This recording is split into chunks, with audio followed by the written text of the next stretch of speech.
À vous la parole, maître. Merci, Dr Bensaïd, merci pour cette belle présentation et surtout merci à Khalid Bourkmoch et à toute la Pélib de m'avoir réinvité. La dernière fois que j'étais venu au Maroc, c'était il y a 2 ans, ici même, et vraiment j'avais l'impression que c'était déjà il y a 100 ans. Et j'espère qu'enfin je vais pouvoir revenir régulièrement parce que ça me manquait beaucoup. Donc merci à toute la Pélib et merci à vous tous d'être présents. Donc, comme l'a dit le docteur Bensaïd, je suis un spécialiste de l'obésité. C'est pour ça qu'aujourd'hui, je vais vous parler justement des enfants qui ne grossissent pas, c'est-à-dire l'opposé. Mais c'est à peu près en miroir, du moins pour la miroir constitutionnelle, mais ce n'est pas exactement ce dont je vais parler aujourd'hui, puisque je vais me limiter quand même aux jeunes enfants. Alors, c'est une situation que vous voyez extrêmement souvent en pédiatrie. Vous voyez arriver, surtout dans les cultures comme la vôtre ou la mienne, les cultures orientales, où un enfant qui ne grossit pas, c'est terrible pour les parents parce qu'ils ont l'impression de mal s'en occuper. Donc votre rôle, ça va être de caser cet enfant dans une des 3 catégories, somatique, psychogène ou physiologique. Donc on va les voir une par une et vous allez voir à chaque fois comment il faut faire pour les caser et puis surtout ce qu'il faut faire pour les guérir éventuellement. Alors, les causes somatiques, elles ont toutes en commun une particularité, c'est qu'il y a toujours, comme vous le voyez, comme vous le voyez ici, il y a toujours une cassure de la courbe de poids. Systématiquement, à un moment ou à un autre, la courbe de poids va s'infléchir. Et comme vous le voyez aussi au-dessus, la courbe de taille va s'infléchir avec un retard par rapport à la courbe de poids. Alors, qu'est-ce que vous allez rechercher? La cause la plus fréquente, et de très très loin, on va voir un exemple juste après, ce sont les infections à répétition. C'est un enfant qui a été mis en collectivité, qui commence les infections à répétition, et on peut voir, comme je vais vous montrer juste après, des enfants qui peuvent ne pas prendre de poids pendant plusieurs mois, voire une année. La grande particularité, c'est qu'il faut savoir se retenir de lui faire des examens. On va voir ça tout de suite après. On lit souvent dans les documents médicaux les erreurs diététiques. Moi, je me souviens, quand j'étais étudiant, j'apprenais ça. Maintenant que je suis un peu moins étudiant, en réalité, c'est très très rare les erreurs diététiques. On va y revenir, mais c'est pas vraiment, il faut que ce soit vraiment des erreurs diététiques grossières. La nature est très bien faite. Ensuite, il y a des causes plus classiques, les maladies digestives, la maladie cœliaque que vous connaissez bien évidemment, les allergies alimentaires, toutes les pathologies chroniques, toutes les insuffisances ou les neuropathies qui peuvent bien sûr se répercuter sur la courbe pondérale, les troubles de l'oralité sévères ou de la déglutition par immaturité. Et puis, il y a les formes génétiques, dont la plus connue est le syndrome de Silver-Russell, qui est le petit garçon que vous voyez là, avec un front bombé, un périmètre crânien préservé et une maigreur et une anorexie qui sont assez importantes. Mais je vous dis, la situation de loin la plus fréquente, ça reste les infections à répétition. Et c'est ce qu'on appelle la courbe en zigzag. Regardez bien, dans les patients que vous allez voir, vous allez avoir une courbe en zigzag, c'est-à-dire que c'est un enfant qui va en collectivité, souvent en période hivernale, qui fait beaucoup d'infections, puis ça s'améliore soit parce qu'il est un peu retiré, soit parce que la période estivale arrive, puis il récidive et ainsi de suite. Et vous voyez, il peut y avoir des cassures extrêmement impressionnantes. Le plus chic dans ces situations-là, c'est de faire le diagnostic et de ne faire aucun examen complémentaire. Et si vous y arrivez, vous pouvez être fier de vous. Il faut juste avoir le cran de pouvoir attendre. C'est un enfant qui, à l'examen clinique, va très très bien, qui fait des infections à répétition, ce qui enclenche ce retard pondéral, cette cassure pondérale, et ainsi de suite, jusqu'à temps qu'avec suffisamment de recul, vous vous aperceviez que tout va bien.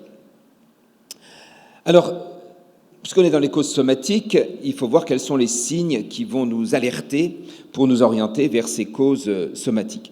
Les infections à répétition, on vient de le voir, donc c'est la cause la plus fréquente, ce sont tous les enfants qui entrent en collectivité ou qui ont des frères et sœurs un peu plus grands, qui vont aller à l'école et qui vont ramener des virus à la maison. Dans les erreurs diététiques grossières, vous savez qu'en France, on a une tendance dramatique qui est de tout végétaliser. Et en plus, on a des institutions qui sont maintenant dirigées par des végétariens et qui n'ont jamais vu de patient. La particularité de la France, c'est que les recommandations nutritionnelles sont faites par des non-experts. Donc c'est pour ça qu'il y a beaucoup de bêtises, j'en avais déjà parlé ici. Et les Français, je vous dis ça pour que surtout vous ne fassiez pas la même chose ici. Restez et mangez bien comme on sait encore manger dans les pays du Maghreb. Nous, on sait de moins en moins bien manger. Et une des erreurs, c'est la soupe. On a tous dit la soupe fait grandir. La soupe n'a jamais fait grandir personne à part les plantes. Donc surtout, les soupes, c'est de l'eau. Les soupes de légumes, c'est de l'eau avec de l'eau. Donc les enfants qui boivent beaucoup de soupe, c'est comme s'ils buvaient de l'eau. Et c'est les seules erreurs qu'on peut voir, c'est des enfants qui sont gavés de soupe et on croit que ça va les faire grossir.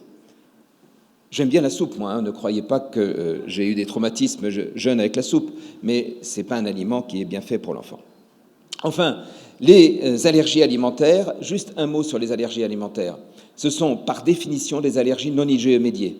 Donc les IgE spécifiques et les prick tests n'ont aucun intérêt dans cette situation, n'est-ce pas, madame ? Donc, voilà les 3 causes principales. Et puis, bien sûr, s'il y a des signes associés qui peuvent orienter vers une pathologie particulière. Donc, la conduite à tenir, bien évidemment, ça va être de traiter la cause ou d'attendre que la cause passe dans les infections à répétition.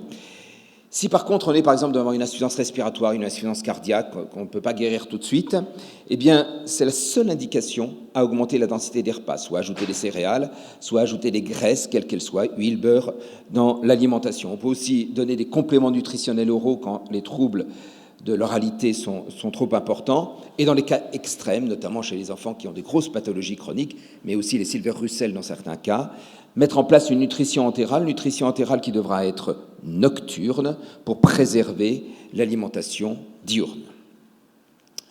Voilà, donc ça c'était la situation la plus inquiétante puisqu'il y a des causes somatiques derrière. Passons maintenant aux causes psychogènes. Les causes psychogènes, elles s'accompagnent aussi, pas toujours, mais elles peuvent s'accompagner d'un ralentissement de la courbe staturo-pondérale. Et donc la distinguer avec la précédente, c'est tout simplement le contexte psychologique qu'on retrouve souvent, facilement. Là encore, on va opposer il y a deux types d'anorexie psychogène. Les anorexies d'opposition, que vous avez tous vues, qui sont banales et bénignes, et les anorexies psychiatriques, beaucoup plus graves. Les anorexies d'opposition, c'est une situation fréquente, extrêmement fréquente, déclenchée par un événement qui est souvent absolument banal. Ça peut être un changement de garde, une virose, un déménagement, enfin un phénomène de la vie tout à fait classique, la naissance d'un enfant, d'un autre enfant, et l'enfant va devenir tout d'un coup anorexique. Les parents, légitimement, deviennent extrêmement anxieux, le forcent. Le forcing montre à l'enfant que les parents sont inquiets et entretient cette anorexie. Et donc on entre dans un cercle vicieux de forcing et d'anorexie qui va aboutir à une aggravation de l'anorexie. L'anorexie, ici, étant utilisée par l'enfant pour embêter ses parents, ou du moins pour attirer l'attention de ses parents. C'est pour ça que la conduite à tenir devant ces anorexies psychogènes banales, d'opposition, c'est surtout de ne pas entretenir ce besoin de l'enfant d'embêter ses parents, c'est-à-dire de ne pas le forcer, pas de menace, pas de forçage, ou de faire des jeux, mettre un chapeau sur la tête, faire le clown, mettre la télé, mettre l'écran tactile, etc. Il faut surtout rester neutre et savoir supporter que l'enfant ne mange pas. On ne propose pas d'aliments entre les 4 repas. S'il n'a rien mangé, il attendra le repas suivant. Ce n'est pas pour être sévère, c'est pour ne pas entretenir le phénomène. On respecte l'ordre, les enfants comprennent très très vite qu'ils peuvent avoir 3 desserts s'ils n'ont pas pris leur plat, ils n'auront qu'un seul dessert. Ne vous inquiétez pas, quand on dit les enfants ne se laissent pas mourir de faim, c'est tout à fait adapté à cette situation. Et puis le plus important, c'est de mettre des toutes petites quantités dans l'assiette pour que l'enfant devienne demandeur. Ces enfants-là ont faim, donc ils vont à un moment réclamer à manger, et donc il faut mettre des toutes petites quantités dans l'assiette pour qu'ils deviennent demandeurs et qu'ils réclament davantage pour lui montrer que vous n'êtes finalement pas très préoccupé par ce problème. Je vois malheureusement en consultation beaucoup d'enfants pour lesquels l'alimentation est enrichie. C'est l'angoisse des parents transmise aux médecins qui suggère un enrichissement. Surtout pas. Vous avez bien compris que ce n'est pas le problème. Le problème, ce n'est pas de le faire grossir. Le problème, c'est d'arrêter ce cercle vicieux entre les parents et l'enfant. Donc l'enrichissement est non seulement inutile, mais il peut être délétère en déséquilibrant l'alimentation.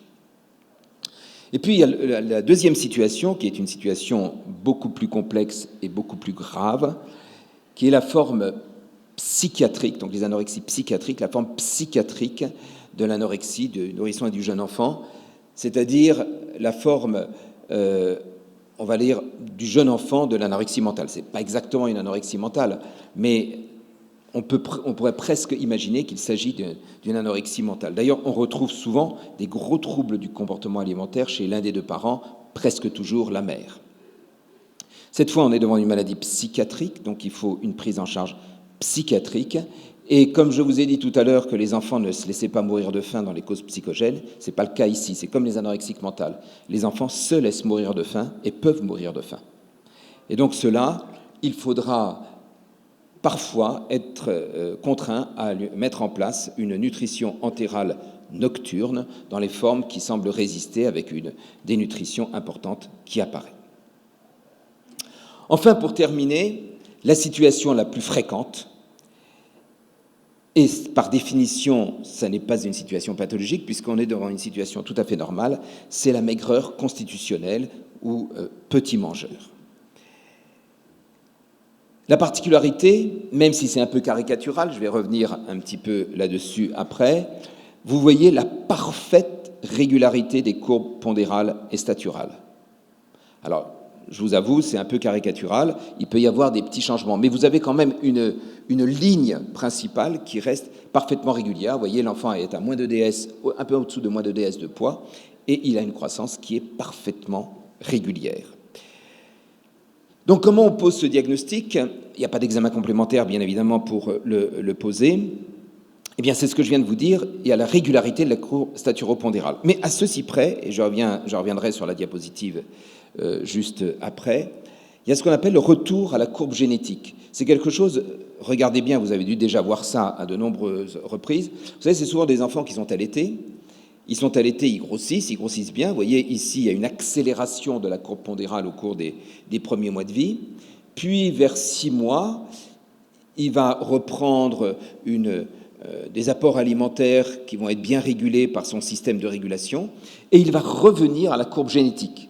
Je vous rappelle que la taille et la corpulence sont quasi à 100% génétiquement déterminées, de la maigreur à l'obésité, de la maigreur extrême à l'obésité extrême, ou du tout petit au très grand, physiologiquement j'entends. Et donc, comme vous le voyez, après une accélération initiale, il va revenir à sa courbe précédente, et donc revenir à sa courbe génétique.